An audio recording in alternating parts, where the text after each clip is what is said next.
Salamat po, Panginoon. Isang muli, buksan mo ang iyong mga mata. Nandito ka pa? Humihinga ka pa? Nakatayo ka pa sa mundong ito? Huwag mong kalimutan, hindi ito nangyari ng kusa. Siya ang gumising sa iyo ngayong umaga. Ilang tao kagabi ang natulog na hindi na muling magigising? Ilang pamilya ang nagluksa dahil tinawag na ng Ama ang kanilang mahal sa buhay?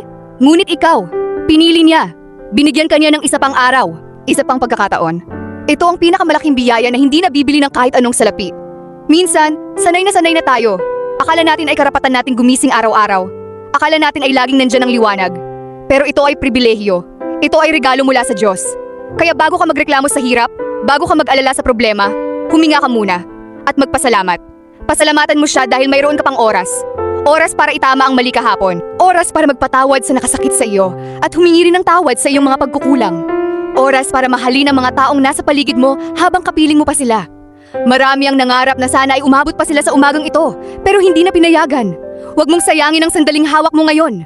Pasalamatan mo siya kahit hindi perpekto ang iyong sitwasyon. Kahit may mabibigat na pasanin, kahit may mga tanong na wala pang sagot, nandyan ka pa. Patunay yan na hindi ka pa niya tinalikuran. Mayroon ka pang layunin. Mayroon ka pang layunin. Mayroon ka pang dapat ipadama sa iba. Ang paggising mo ay senyales na mahalaga ka pa, anak. May maganda pa akong plano para sa iyo. Huwag mong kalimutan. Ang bawat tibok ng iyong puso ay utang mo sa kanya. Ang bawat hininga ay biyaya niya. Ang lakas na iyong nararamdaman ay galing sa kanyang kabutihan.